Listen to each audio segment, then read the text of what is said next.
In this video, I want to tell you about how to use neural networks to do multi-class classification, where we may have more than one category that we're trying to distinguish amongst.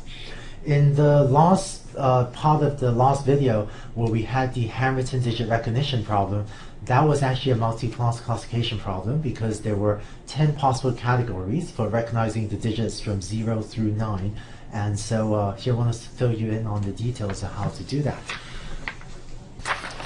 The way we do multi-class classification in a neural network is essentially an extension of the one versus all method. So let's say that we have a computer vision example where instead of just trying to recognize cars, as in the original example that I started off with, but let's say that we're trying to recognize 4 categories of objects. So given an image, we want to decide if it's a pedestrian, a car, a motorcycle, or a truck. If that's the case, what we would do is we would build a neural network with 4 output units so that our neural network now outputs a vector of 4 numbers. So the output now is actually going to be a vector of 4 numbers.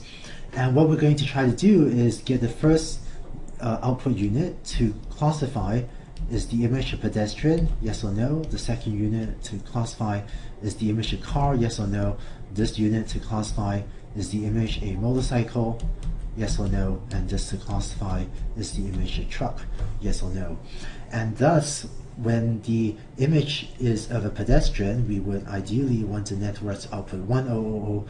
When there's a car, we want it to output 0100. When there's a motorcycle, we get it to, or rather we want it to output 0010, and so on. So this is just like the one versus all method that we talked about when we were describing logistic regression.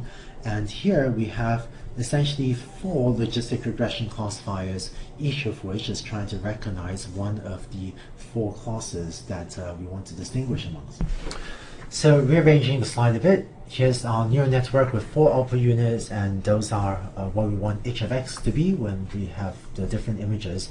And the way we're going to represent the training set in these settings is as follows. So when we have a training set with different images of pedestrians, cars, motorcycles, and trucks, what we're going to do in this example is that whereas previously we had written out the labels as y being an integer from 1, 2, 3, or 4, instead of representing y this way, we're going to instead represent y as follows, namely yi will be either 1000 or 0100 or 010 or 001, depending on what the corresponding image xi is. And so one training example will be one pair xi comma yi, where xi is an image with one of the 4 objects, and yi will be one of these vectors.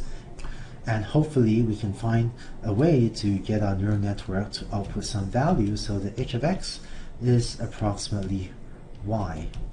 And both h of x and yi, both of these are going to be, in our example, 4-dimensional vectors when we have 4 classes. So that's how you get a neural network to do multi-class classification. This wraps up our discussion on how to represent neural networks, that is on our hypothesis representation. In the next set of videos, let's start to talk about how to take a training set and how to automatically learn the parameters of the neural network.